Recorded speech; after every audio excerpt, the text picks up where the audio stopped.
Ahora sí, estamos en el día 2 entonces de nuestra unidad 10. El día de hoy nos toca el tema de la voluntad de Dios, ¿cierto? Estábamos estudiando nosotros ahora como un resumen de lo que habíamos venido hablando todo el año pasado y todo este año aplicado a nosotros, y ahora lo estamos viendo aplicado a la iglesia. ¿Cómo se puede hacer esto por medio de la iglesia, no? Y teníamos un versículo para esto que es en Romanos 12:5. A ver si lo podemos decir en voz alta, todos juntos. Dice, así nosotros, siendo muchos, somos un cuerpo en Cristo y todos los unos de los otros. Ahí está. Bien. Dice, con respecto al día de hoy, la voluntad de Dios, la iglesia no llega a conocer la voluntad de Dios de la misma manera que un individuo. Una iglesia llega a conocerla cuando todo el cuerpo comprende lo que Cristo les está diciendo. Los individuos llegan a conocer la voluntad de Dios mediante una relación íntima de amor con Dios. El Espíritu Santo habla por medio de la Biblia, de la oración, de las circunstancias y de la iglesia para revelarse a sí mismo, para revelar sus propósitos y sus caminos. Dice, bueno, ya llegamos al punto número 1 ahí que dice, repase la unidad 6, la lección Dios habla por medio de la iglesia. Obviamente no vamos a ir nosotros a esa lección para no ocupar tanto tiempo porque ya lo pasamos, pero dice, escriba a continuación la enseñanza o porción bíblica más significativa que identificó en esa lección. Y yo ahí puse dos versículos. Uno es Efesios capítulo 4, versículo 15, que ahora se los leo. Si quieren anotarlo por ahí mientras tanto. Efesios 4:15, que dice, sino que siguiendo la verdad en amor, crezcamos en todo en aquel que es la cabeza. Esto es Cristo, ¿sí? O sea, una de las cosas más, para mí por lo menos, en cuanto a la lección 6, más importante que nos deja es que todos vayamos creciendo. O sea, eso significa que tengamos, en primer lugar, el cuidado, ¿no?, de cómo nuestros hermanos van creciendo a la vez de nosotros. O sea, obviamente que uno tiene que buscar uno crecer, pero a veces no nos fijamos si a nuestros hermanos qué es lo que les está pasando. Y bueno, eso hay muchas formas de hacerlo, ¿no? Pero sobre todo siempre nuestra característica va a ser a través del amor. Pero también dice que vayamos creciendo, que crezcamos todos en aquel que es la cabeza y que es Cristo. Y esto lo hablábamos la semana pasada de decir que la cabeza de la iglesia no es el pastor, no son los líderes, los pastores no son los padres espirituales, ¿cierto? Esto lo veíamos con la Biblia, no es que lo estamos diciendo de rebelde, sino que Jesús mismo lo dijo. No le llames padre a ninguno que está en la tierra, ¿cierto? Entonces, la cabeza es Cristo. Todos los demás somos miembros de ese cuerpo, y obviamente que en una iglesia tiene que haber gente que esté, por así decirlo, en autoridad, porque hay cosas que hay que organizar, por supuesto. Si todo el tiempo se está pidiendo asamblea y votaciones para todo, jamás se va a hacer nada y siempre va a haber gente que se enoje, siempre va a haber gente que esté en contra. Entonces, eso es imposible de llevar a cabo. Por un lado ese texto, ¿no? Y por otro lado, 1 Corintios 12, 1 Corintios 12, versículos 7 al 31, que dice, pero a cada uno le es dada la manifestación del Espíritu para provecho, porque a este es dada por el Espíritu palabra de sabiduría, a otro palabra de ciencia según el mismo Espíritu, a otro fe por el mismo Espíritu, a otros dones de sanidades por el mismo Espíritu, a otros el hacer milagros, profecías, discernimiento de espíritu, diversos géneros de lengua y a otro interpretación de lengua. Pero todas estas cosas las hace uno y el mismo Espíritu, repartiendo a cada uno en particular como Él quiere. Porque así como el cuerpo es uno y tiene muchos miembros, pero todos los miembros del cuerpo, siendo muchos, son un solo cuerpo, así también Cristo. Porque por un solo espíritu fuimos todos bautizados en un cuerpo, sean judíos, griegos, sean esclavos o libres, y a todos se nos dio a beber de un mismo espíritu. Hasta el 31 dije, ¿no? Además, el cuerpo no es un solo miembro, sino muchos. Si dijera el pie, ¿por qué no soy mano? ¿No soy del cuerpo? ¿Por eso no será del cuerpo? Y si dijera la oreja, porque no soy ojo, no soy del cuerpo, entonces por eso deja de ser del cuerpo. Si todo el cuerpo fuese ojo, ¿dónde estaría el oído? Si todo fuese oído, ¿dónde estaría el olfato? Más ahora, Dios ha colocado los miembros, cada uno de ellos en el cuerpo, como Él quiso. Porque si todos fueran un solo miembro, ¿dónde estaría el cuerpo? Ahora, son muchos los miembros, pero el cuerpo es uno solo. Ni el ojo puede decir a la mano, no te necesito, ni tampoco la cabeza a los pies, no tengo necesidad de vosotros. Antes bien, los miembros del cuerpo que parecen más débiles son los más necesarios. Y a aquellos del cuerpo que nos parecen menos dignos, a estos vestimos más dignamente. Y los que en nosotros son menos decorosos, se tratan con más decoro. Porque los que en nosotros son más decorosos no tienen necesidad, pero Dios ordenó el cuerpo, dando más abundante honor al que le faltaba, para que no haya desaveniencia en el cuerpo. ¿Esa palabra qué es? Desaveniencia. Porque está hablando acá de que Dios los puso a uno en un lugar, otro en otro, y hay partes del cuerpo que se protegen más.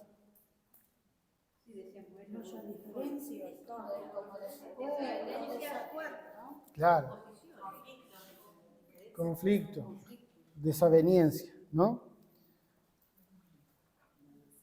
Sino que los miembros todos se preocupen los unos por los otros. De manera que si un miembro padece, todos los miembros se duelen con él. Y si un miembro recibe honra, todos los miembros con él se gozan. Vosotros, pues, sois el cuerpo de Cristo y miembros cada uno en particular. Y a unos puso Dios en la iglesia, primeramente apóstoles, luego profetas, lo tercero maestros, luego los que hacen milagros, después los que sanan, los que ayudan, los que administran, los que tienen don de lengua. ¿Son todos apóstoles? ¿Son todos profetas? ¿Todos maestros? ¿Hacen todos milagros? ¿Tienen todos dones de sanidad o hablan todos lenguas? ¿Interpretan todos? Bueno, procurad pues los dones mejores. Más yo os muestro un camino aún más excelente, le decía Pablo ahí a los Corintios, ¿no? Entonces, este punto número 1, yo puse esos dos versículos, ¿no? Obviamente no lo van a escribir así textualmente porque son largos, pero sí las citas están buenas para estudiarlos cada tanto. El punto número 2 dice, ¿cómo llega un individuo a conocer la voluntad de Dios? ¿Cómo llega a conocer la voluntad de Dios? Eso. A través o mediante una relación de amor, íntima de amor con Dios.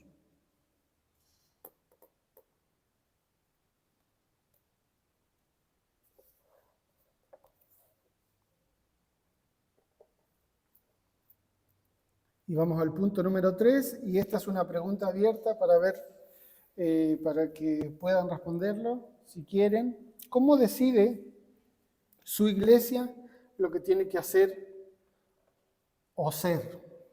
Lo que tiene que ser o lo que tiene que hacer. En nuestra iglesia, más bien esta pregunta podríamos hacerlo como nosotros pensamos que podría ser. Esa sería mejor la pregunta, ¿no? Porque acuérdense que estas preguntas están como muy orientadas al liderazgo y como que lo conteste un pastor, digamos, ¿no? Pero nosotros pensemos cómo podríamos nosotros decir que una iglesia podría decidir qué es lo que tiene que hacer en cuanto a los trabajos espirituales. Ya dijimos la semana pasada, los trabajos materiales o logísticos o administrativos son otra cosa, ¿no? Que eso no es necesario como que pedirle opinión a todo el mundo, porque hay personas que se especializan en una cosa y mejor es que ellos opinen y tomen decisiones con respecto a eso. Pero en la parte espiritual sí, porque como la Biblia recién lo acabamos de leer, todos somos partes del cuerpo. Y ahí no hay personas especialistas espirituales como que para que sean los únicos que opinan y tomen decisiones, sino que si todos somos un cuerpo, todos podemos decir algo, ¿no? Pero, ¿qué les parece? ¿Cómo se podría hacer eso? Primero, unirse en oración. ¿Unirse en oración? Acompañar la visión. ¿Qué más se podría decir como para que una iglesia decida qué hacer?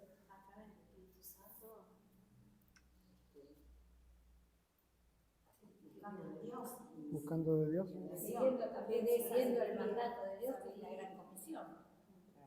¿No? Sabiduría y discernimiento que te enfrente para hacer. Claro. Acá arriba chiquitito dice: una iglesia llega a conocer la voluntad de Dios cuando el cuerpo entero comprende lo que Cristo, la cabeza, les está diciendo.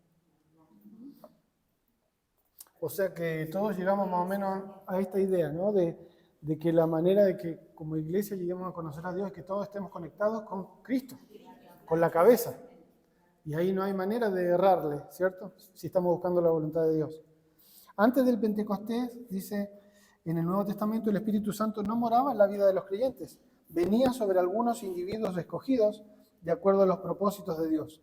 En el Antiguo Testamento, Dios hablaba con su pueblo a través de un líder. Podía ser un profeta, sacerdote, un rey. Por ejemplo, Dios le dijo a Moisés su voluntad para Israel. Y Moisés le dijo al pueblo lo que tenía que hacer. Israel entonces hacía, la mayoría de las veces hacía, lo que Moisés le había dicho, ¿cierto? En ese tiempo era así, antes del Espíritu Santo. Personas específicas. Entonces, la pregunta 4 también es una pregunta que podríamos decir abierta, ¿no? Dice en el Antiguo Testamento, ¿cómo supo Israel la voluntad de Dios?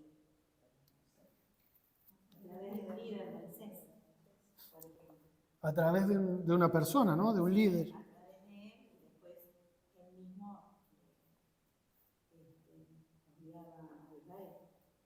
Exactamente.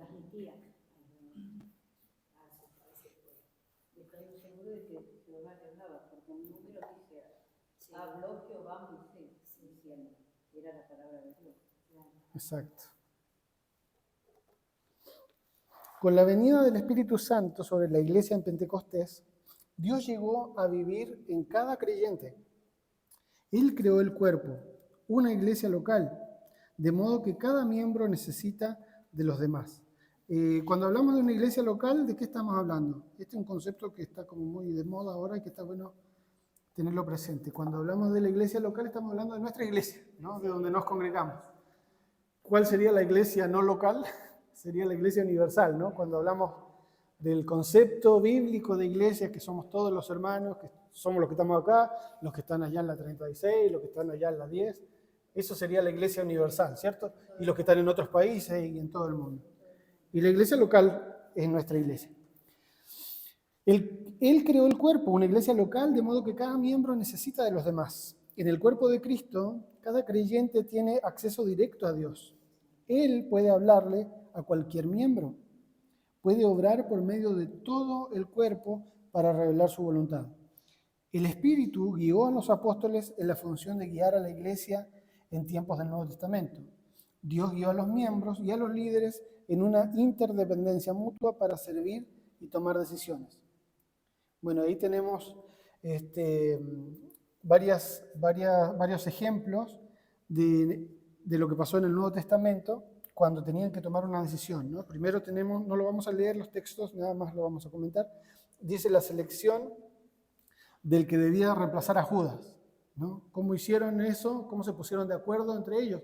Acá no estamos hablando de que vino Jesús, se apareció ni un ángel ni nada, sino que entre las personas se pusieron de acuerdo.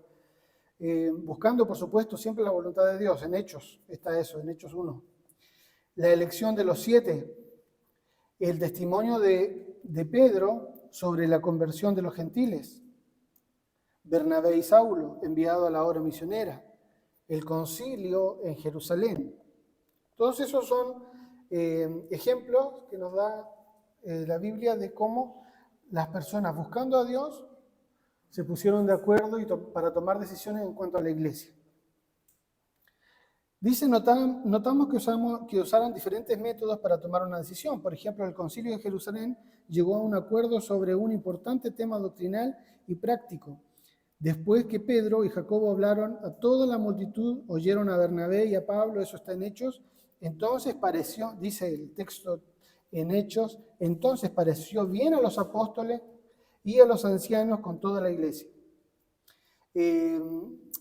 Justamente yo quería compartir esto de los concilios, porque muchas de los dogmas, ¿cómo podríamos decir? De los fundamentos de la fe cristiana tienen que ver con esto, con concilios y con concepciones que se han hecho en grupos de personas que están guiadas por Dios, creemos nosotros, ¿no? Por ejemplo, hay un concilio, un debate muy conocido que se llama el Concilio de Nicea. Nicea, eso es Turquía.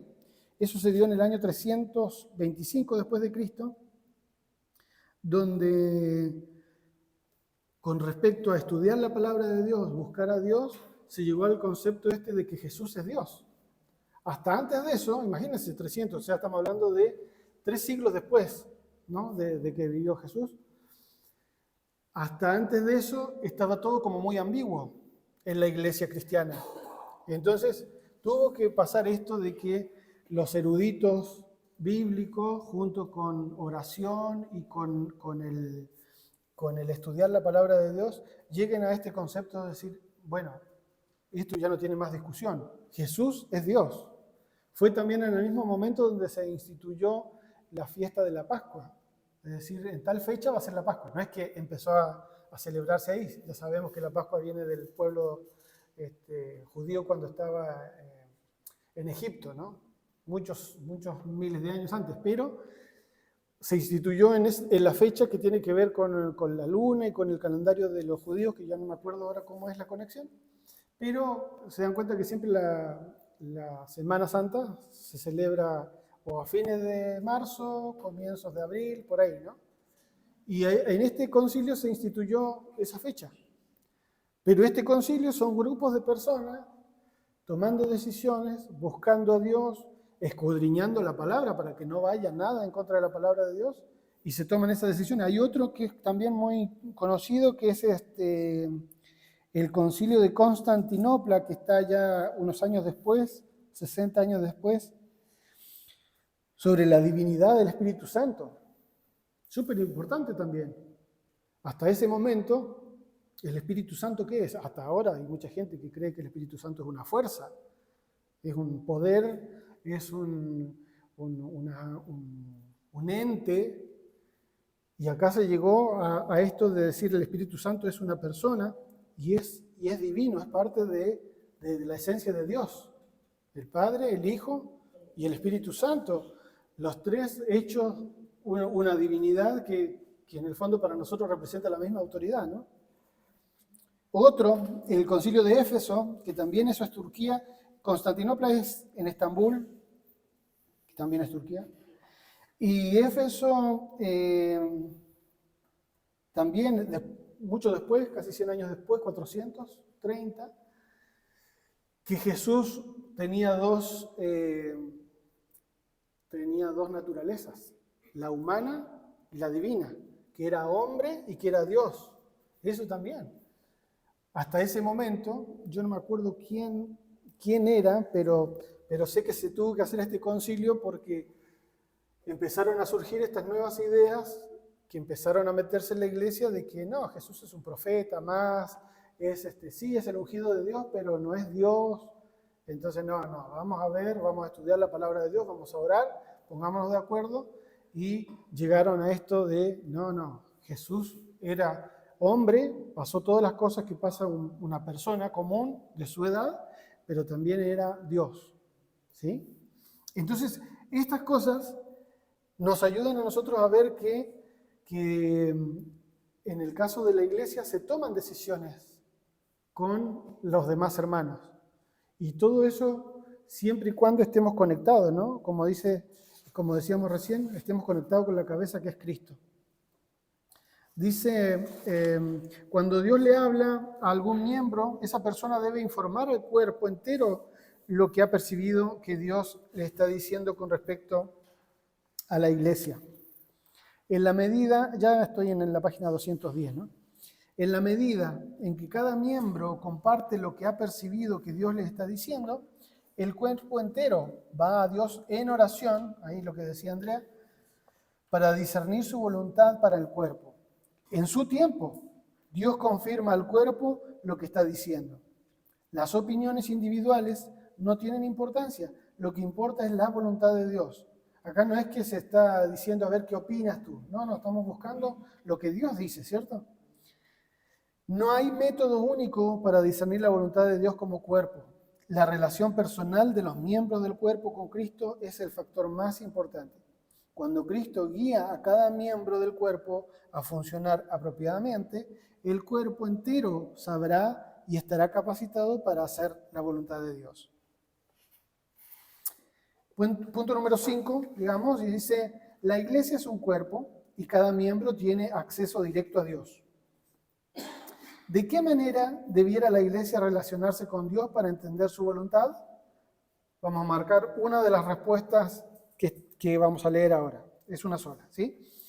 La A dice, ¿cómo entonces debiera la iglesia relacionarse con Dios para entender su voluntad? La A dice, la iglesia debe colocar al pastor como un intermediario entre Dios y la iglesia.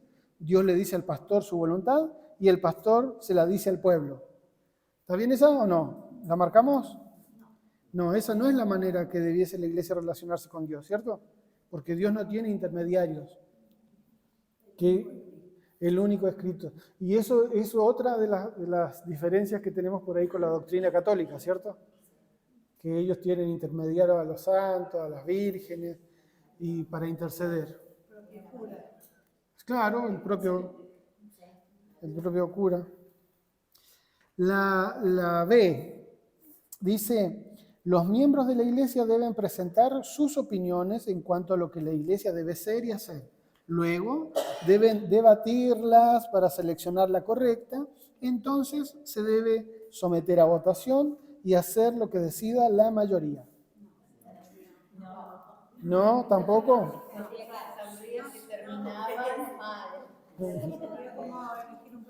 Claro, sería muy democrático, ¿no? A las piñas después terminan. Ese es el problema, ese es lo peor. La respuesta C dice, los miembros deben orar a Dios pidiéndole dirección. Luego, cada miembro debe compartir lo que percibe que Dios le está diciendo a la iglesia. Entonces, todos los miembros miran a la cabeza del cuerpo, o sea, a Cristo, y continúan orando para que Cristo los convenza, hasta que Cristo los convence de su voluntad. Esa es la alternativa, la C.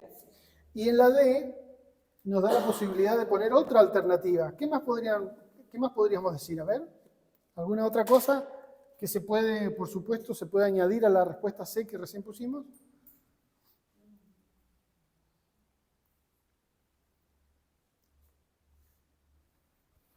¿Qué les parece? En la respuesta C tenemos que todos los miembros deben orar a Dios pidiéndole dirección. Luego, que cada miembro comparta lo que percibe que Dios le está diciendo a la iglesia. Entonces ahí todos los miembros se unen para ponerse de acuerdo, dice, miran a la cabeza del cuerpo que es Cristo y continúan orando hasta que Cristo los convence de su voluntad. Por ahí a veces, cuando se hablan de estas cosas, hay mucha gente que lo confunde con esto de pedir opinión. Y el tema de la opinión es medio peligroso porque el que opina a veces quiere tener razón. Entonces, cuando hay otro que opina diferente, lo siente como ataque. Y ahí es donde vienen los problemas, porque aunque venga otro que tiene una idea mejor, pero yo como ya me amarré a la mía, quiero que se haga la mía. Entonces por eso es muy, muy difícil hacer esto y pidiendo opiniones. Lo sabio sería de personas maduras en el Evangelio es que nosotros siempre estamos y nos acercamos a la palabra de Dios, o sea, siempre debería ser así, ¿no? Cuando vamos a la palabra de Dios para cualquier situación, uno estar abierto a que Dios le diga, esto ya lo hemos estudiado también acá, ¿cierto? A que Dios nos diga lo que Él nos quiere decir y no uno ir para que Dios, entre comillas, nos confirme lo que nosotros ya venimos pensando de antes. Porque también hay gente que hace eso, ¿no? Que busca en la Biblia, incluso hasta de memoria, se saben los pasajes que apoyan a su punto de vista. Claro. Pero muchas de las doctrinas son así, de las doctrinas para lo que sea, ¿eh? La gente esta que pide plata, por ejemplo, argumentando que van a recibir milagros y demás, se saben los versículos de memoria. Y hasta los testigos de Jehová, si alguna vez alguno ha tenido la oportunidad de charlar con ellos, ellos también se saben sus versículos de memoria. Y si tú los buscas en tu Biblia, tienes razón lo que está diciendo, ¿sí? Entonces, eso tiene ese peligro y por eso es que es diferente cuando uno piensa algo, ya lo tiene predispuesto en su mente, a cuando uno va a la palabra de Dios a que Dios le hable. Y yo creo que la madurez de un cristiano se ve en eso, ¿no? En decir, Señor, yo quiero que tú me digas qué tengo que opinar, que tú me digas qué es lo que tengo que sentir. No quiero yo poner lo que a mí me parece, opinar lo que a mí me parece. Por eso a veces cuando se habla, por ejemplo, de política, sí, uno puede decir el cristiano es de izquierda, de derecha, puede decir lo que quiera, ¿no? Pero yo creo que el cristiano debería tener su pensamiento puesto en las leyes de Dios. Entonces es difícil que te inclines o que te abraces tanto a una doctrina cuando en realidad sabes que la palabra de Dios es una y después, claro, puedes tener ciertos matices para un lado o para otro, pero no es que es eso primero, no, es la palabra de Dios primero, ¿cierto? Una iglesia llega a conocer la voluntad de Dios cuando el cuerpo entero llega a comprender lo que Cristo quiere que haga. Para una iglesia, el conocer la voluntad de Dios puede incluir a muchos miembros, no solo a unos pocos. Si Dios a menudo le habla al líder en cuanto a lo que Él quiere que todos hagan, ese líder entonces testifica ante el cuerpo lo que percibe que es la voluntad de Dios.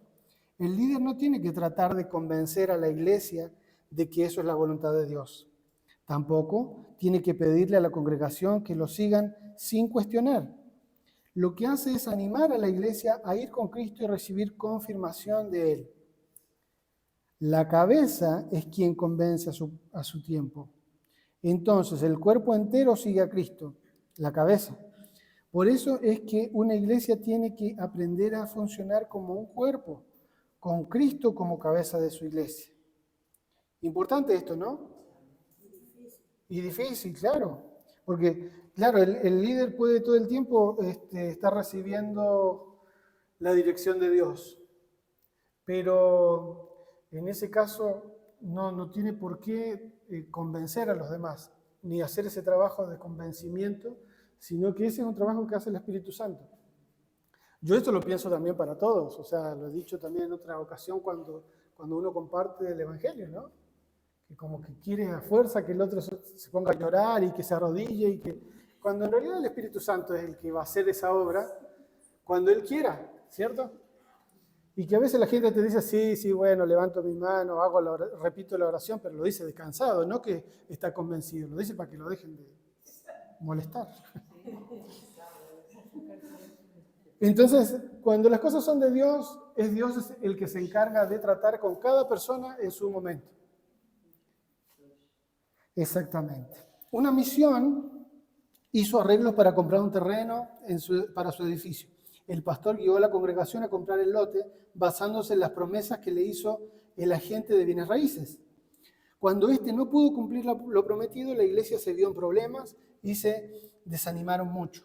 Finalmente, el pastor tuvo que reunir a la congregación e informarles sobre las negociaciones y los problemas.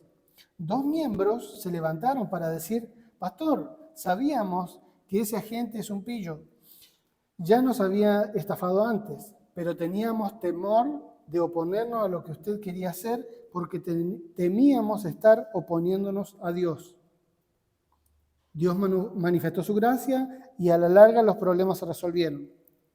Esto, sin embargo, indica que la iglesia necesita funcionar como un cuerpo, con cada miembro libre para dar a conocer cómo percibe la voluntad de Dios. No hay ningún miembro que lo sepa todo. ¿Sí? Eso está bueno también tenerlo en cuenta, porque sí pasa mucho eso de que la gente piensa que a veces por preguntar, por cuestionar, por ejemplo, una decisión de algo que se haga en la iglesia, eso ya está yendo en contra de Dios. Y eso es falso. Y eso, lamentablemente, hay muchos lugares donde fomentan eso. Tú no puedes cuestionar. Te hablan del ungido de Jehová, toman eso de David, que no se atrevió a tocar a Saúl, se agarran de esas palabras para ellos ponerse como el ungido de Jehová, el que lo sabe todo. Entonces, cada cosa que me cuestionan a mí es como que están cuestionando a Dios mismo. Eso es un espíritu, ¿no?, de Dios. ¿Por qué? Porque todos somos miembros de un cuerpo. Y no hay nadie que lo sepa todo. ¿Cierto? Bueno, ahí en el punto 6, después lo hacen ustedes en su casa, dice que escriban un resumen de cómo la iglesia llega a conocer la voluntad de Dios. Bueno, ahí ponen lo que hemos hablado, ¿no?, y lo que a ustedes les parezca. La toma de decisiones en la iglesia. Cuando Dios guiaba a la iglesia en Saskatoon, ya es una experiencia personal del autor del libro, dice: generalmente lo hacía por medio de otras personas y no de mí, dice el pastor. La mayoría de las veces procedía por medio de miembros que estaban percibiendo una clara dirección de Dios. Dábamos oportunidades para que la gente expresara lo que percibía que Dios nos estaba guiando a hacer o a hacer. Nuestro deseo no era encontrar quién estaba a favor o quién estaba en contra. En nuestras reuniones de negocio nunca tomamos una votación preguntando cuántos a favor o cuántos en contra. Esas no son las preguntas correctas. Cada vez que usted hace esas preguntas, corre el riesgo de una división. La pregunta correcta es: con toda la información que disponemos y con toda la oración que hemos hecho, ¿cuántos de ustedes perciben que Dios claramente nos está dirigiendo a proceder en esta dirección? Esa pregunta es muy diferente. No pide que los miembros expresen sus opiniones, les pide que emitan su voto según lo que perciben que Dios le está diciendo a la iglesia. En cuestiones críticas, nunca tomamos la votación durante el debate del asunto. Esto aliviaba la presión que algunos sentían para tratar de imponer su opinión. Después del debate, tomábamos tiempos para orar y buscar la mente de Cristo. Bueno, esto de hablar, de dar la opinión, de decir cuántos están a favor, cuántos están en contra, pero aparte de que produce división, como dice acá, también hay que tener en cuenta que la gente es mala onda a veces. Lo digo de esa manera para no decir un improperio. ¿Por qué? Porque hay gente que le gusta tener razón nomás. Entonces, por ejemplo, está esa gente que dice: ve, yo sabía que eso iba a pasar, porque yo se lo dije. Y el problema es que hay gente que cuando le preguntan, no dice. Entonces después, cuando pasa, dice: ve, yo sabía, yo se lo dije, y nunca lo dijo. Pasa mucho con esto de las personas cuando tienen a veces a los líderes como en un pedestal muy alto. Entonces, claro, tienen miedo a decir lo que piensan en la cara, lo dicen por detrás, y a veces no lo dicen nunca. Yo también he conocido a esas personas que a veces están en, no sé, están charlando algo y dicen, sí, yo cuando pasó eso, yo le dije que, y a veces que uno ha estado en esa situación, que él está diciendo que le dijo, uno sabe que no le dijo. Claro, mentira, no dijo nada. Pero no, yo le dije tal cosa. Mentira, no dijiste nada. Entonces, hay gente que es así. Y bueno, ojalá que no seamos así, pero quiero decir que esa posibilidad también está. Pero cuando está la libertad de hablar, yo creo que no hay nada más sano, más honesto y incluso de nuestra concepción de que Dios nos puede usar también, de ser honestos y hablar cara a cara, porque a veces Dios nos puede usar a nosotros para evitar un problema, para evitar una situación difícil, y nosotros lo estamos viendo, pero a veces por esto de, ay, no sé, porque suena medio fuerte esto, no sé si... eso es cómodo. Claro. Sí, no, pero eso no pasa lamentablemente. Entonces, claro, queda más cómodo decir, no, bien, buenísima idea, o no decir nada. Pero a veces yo creo que Dios nos puede usar, aunque sea una situación media así incómoda, si uno lo hace con amor, lo hace con respeto y lo hace realmente como en el afán de ayuda, decir, mira, yo he visto que pasa esto cuando está esta situación, evitemos esto, porque esto no es lo que Dios nos llamó a hacer, sino la iglesia, Dios no nos llamó a que hagamos empresas con la iglesia. Son cosas diferentes. Dios nos puede estar usando también para eso es lo que quiero decir. Aunque puede parecer un momento, si es que nosotros estamos así en una charla como esa, por ejemplo, un momento incómodo. Pero es un ratito. Pero después se evita un gran problema. Y por último, después si uno tiene razón de decir, sí se lo dije. Porque sí se lo dijo. Pero bueno, hay que hacerlo nomás. Si Dios nos da la oportunidad y tenemos esta visión de repente de aportar algo y está la oportunidad de compartirlo, hay que compartirlo, porque Dios nos puede usar para bendición, porque somos parte de su pueblo también y Dios nos habla. Y tenemos que creer en eso, pero claro, para eso nosotros tenemos que realmente tener esta comunión con el Señor de decir, no, yo me voy a oponer a que hagan esto y lo van a hacer sobre mi cadáver. No se trata de eso. No, mira, yo te aconsejo esto. Después tú ves, si quieres, dale para adelante, pero el riesgo es evidente y ya se ha visto que en otras partes ha pasado así. Dice, supongo que el 55% de los miembros votan.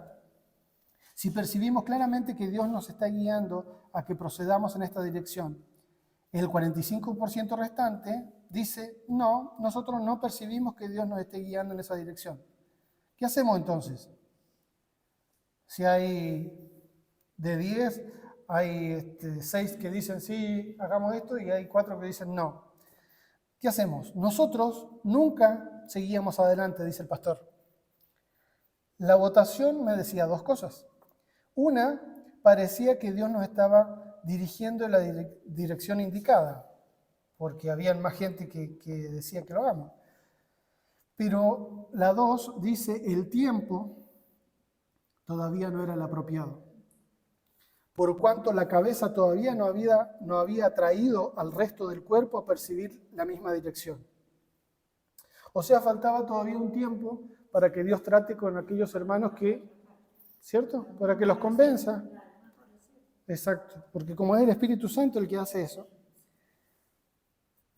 definitivamente sentíamos que Dios nos estaba dirigiendo en esa dirección, por cuanto el 55% lo habíamos percibido así, pero sabía que el tiempo no era el apropiado, porque todavía el 45% no había llegado a comprenderlo.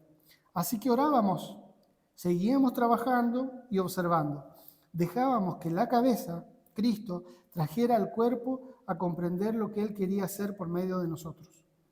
Dios estaba a cargo y presente, para convertirnos en una misma mente y corazón. Confiábamos en que lo haría. Dice, a menudo la gente pregunta, ¿esperaba siempre tener un voto del 100%? Y el pastor dice, no, porque sabía que siempre habría uno o más que se hallaban lejos de la comunión con el Señor, que no podían oír su voz. Algún otro tal vez estaba desobedeciendo a propósito. Sin embargo, por lo general, esperábamos hasta tener casi unanimidad. No me molestaba ni me resentía contra aquellos que estaban en desacuerdo con el resto del cuerpo. Su desacuerdo podría tal vez indicar que tenían algún problema de comunión con el Señor. Como pastor, entonces, trataba de ayudarlos y procuraba ver cómo Dios podía obrar por medio de mí para ayudarlos a restaurar la comunión con Él. O sea, hacían esto, ¿no? De la votación. Y esto del tiempo es también muy importante de tenerlo en cuenta, ¿no? Yo hace unos días hablaba, me parece que con Fer lo estábamos charlando, de que a veces en las iglesias, la iglesia cristiana puede hacer muchas cosas en la sociedad, muchas, beneficiosas. Y de hecho, por ejemplo, en los organismos políticos y demás, les conviene que la iglesia haga cosas. Porque incluso hay cosas que ellos deberían hacer y como no lo hacen, porque se roban la plata o porque no lo saben hacer, entonces que lo haga otro, genial. Ahora, en un montón de lugares la iglesia puede estar y siempre va a ser un foco de bendición y eso va a prosperar. Pero el tema es que la iglesia no siempre puede hacerlo todo. ¿Qué es lo que más falta? Faltan personas, ¿cierto? Capacitadas para estar acá, para estar allá, que sean las personas diferentes, no que sea el grupito de 5 que va a hacer esto, que va a hacer el otro, que va a hacer el otro, porque en un año ya no te queda ninguno, que están todos cansados y reventados y dicen, no quiero saber nada más, no me llamen para nada más. Entonces, esto del factor del tiempo, creo que también como iglesia está bueno a veces tenerlo en cuenta, que no sé, pongo un ejemplo, no sé si esto pasará o no, pero lo pongo como ejemplo nomás. ¿Qué pasa si de repente del hospital nos dicen, ¿sabe qué? Nos gustaría que un grupito de personas de acá de su iglesia vaya a ayudar a servir la comida y esas cosas y también puedan compartir de su fe y acompañar a la gente? Esto, por ejemplo, en Chile hay una asociación de mujeres cristianas, se llama Damas de Blanco. Y son cristianas, evangélicas. De hecho, tengo una tía que estuvo muchos años y sigue estando todavía a cargo de un grupo ahí en mi ciudad. Hermanas que se agrupan y cada día de la semana, de lunes a viernes, le toca ir a 2 o 3 a los hospitales. Ayudan a dar la comida a la gente, a los viejitos los ayudan a afeitar. A veces incluso se hacen colectas en la iglesia para llevar algodón, gasa, ese tipo de cosas, útiles de aseo. Bueno, todo lo que puede ser ayudar en un hospital que no necesariamente tenga que ver con tener conocimiento, ¿cierto?, de medicina. Supongamos que acá hacen eso, ¿no? Que de repente nos llaman para hacer eso a nuestra iglesia. Y nosotros decimos, bueno, estaría genial. Es una muy buena idea, una buena puerta que se abre, pero una de las cosas que tendríamos que pensar es, para hacerlo, ¿qué tendríamos que ver? Para tomar la decisión, sí o no. Tienen que estar dispuestos a trabajar en eso y tener la idea que hay que mantenerlo en tiempo. No es una tarea para tomarla a la ligera, voy 2 semanas y después me tengo que dejar. Un compromiso. Un compromiso. ¿Cuánta gente hay comprometida, cierto, para hacer eso? Y eso también puede ser una forma que Dios nos esté hablando porque si está esa gente y está comprometida, tal vez puede ser eso que Dios nos esté diciendo, sí, háganlo. Pero si tú dices, no están las personas, quiere decir que tal vez no es el momento, y aunque tú puedes decir, pero es una muy buena idea para predicar y todo, pero si no están las personas, quiere decir que no es el momento para hacerlo. O que tal vez es para que lo haga otra iglesia, no sabemos. Pero yo digo, a través de esa circunstancia también podemos ver si Dios nos está impulsando a hacer eso si nos está dando todas las herramientas, que en este caso serían las personas, ¿no? Ahí podemos ver si Dios quiere que vayamos para adelante o no. Uno humanamente, aún con su deseo, ¿cierto? Con su buena intención, uno podría decir, no, es que esto hay que aprovecharlo, vamos como sea. Pero después, claro, pasa eso. Vas 2 semanas y como no tenías personas y como las personas que pusiste no estaban comprometidas, dijeron que sí, estaban emocionadas y después quedó eso tirado y fue peor que si no lo hubiese, o sea, que si no, claro, si no lo hubiese empezado hubiese sido mejor. Entonces a través de esas cosas también Dios, yo creo que nos puede hablar. El punto número 7 dice, reflexione sobre las preguntas que siguen, luego escriba al margen una breve respuesta en cada una. ¿Cree que Dios quiere que el cuerpo llegue a ser de una mente y un corazón en cuanto a su voluntad para ese cuerpo? ¿Sí o no? Sí, ¿no? Sí, porque por ejemplo en el caso que incluso daba recién, si en una iglesia somos un montón de personas y de todos los que somos no hay gente comprometida para hacer eso, es porque tal vez el problema está en la relación con Dios. Exacto. Que a lo mejor hay mucha gente que por eso también estas cosas de decir, oh, mira, mi iglesia tiene mucha gente. Sí, está bien, va mucha gente los domingos, esa es una cosa. Pero ¿cuánta gente hay conectada con la cabeza que es Cristo para escuchar su voluntad y decir, yo tengo que estar acá, Dios me manda a hacer esto, otro? Ahí te das cuenta que el número se reduce bastante, ¿cierto? La otra pregunta dice, ¿cree que Dios puede hacer que todo su pueblo comprenda su voluntad? Sí.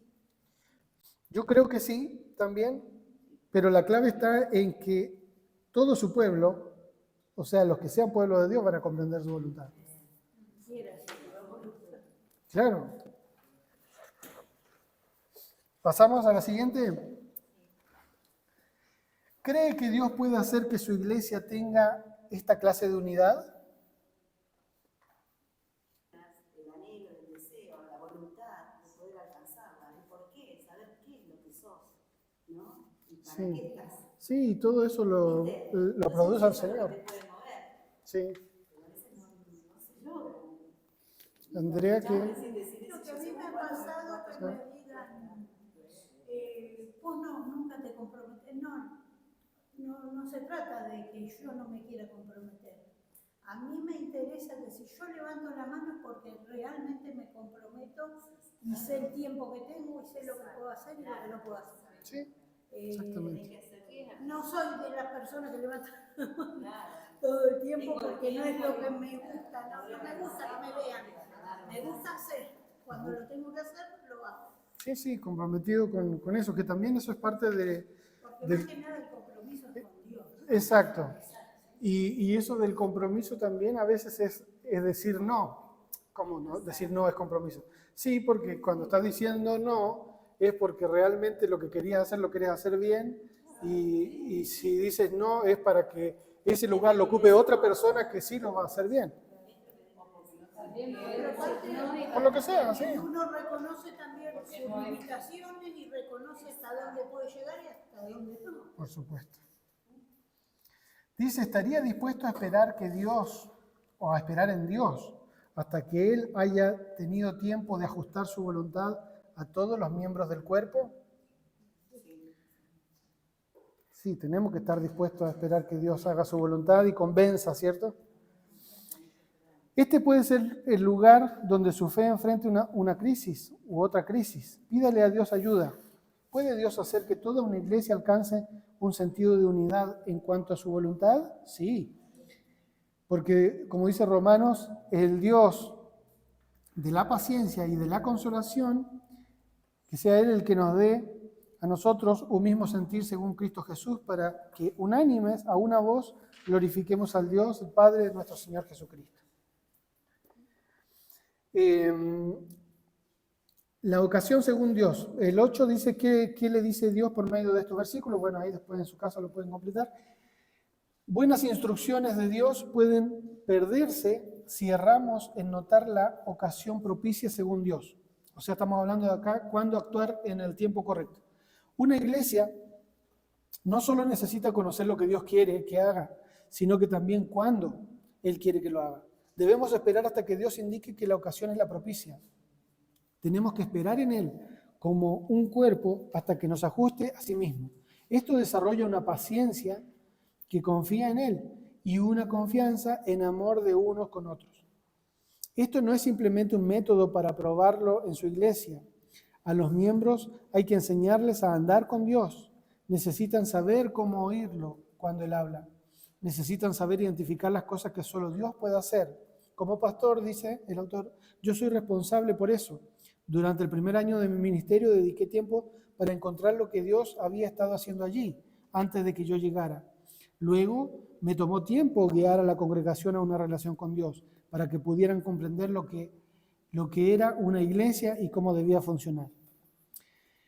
Motivación real. Nunca traté de ganar el respaldo de la gente para una organización, un programa o una persona. Siempre los guiaba a que le preguntaran a Dios lo que Él quería. Cuando ellos sabían lo que Dios quería, la única opción era la obediencia fiel. ¿Cuál es la pregunta 9? ¿Cuál de las siguientes instrucciones cree usted que motivarán mejor a la gente a obedecer fielmente la voluntad de Dios? Vamos a marcar una respuesta nada más. Dice, la primera alternativa, pídales a las personas, ¿no?, que mientras andan en íntima comunión de amor con Él, hallen lo que Dios quiere hacer. Cuando Él habla claramente, deben obedecerlo. Esa sería una opción. Otra dice, pídales que respalden un cierto programa porque es promovido por las oficinas denominacionales. Otra dice, pídales que respalden la iniciativa de un líder importante de la iglesia. ¿Qué dicen ustedes? ¿Sí o no? Otra dice, pídales que se adhieran a la recomendación del comité. Otra dice, dígales, tengo una palabra de Dios para ustedes y ellos deben seguirlo. ¿La opción cuál sería entonces? La primera, ¿no?, que dice, pídales que mientras andan en íntima comunión de amor con Él, hallen lo que Dios quiere hacer. Cuando Él habla claramente, deben obedecerlo.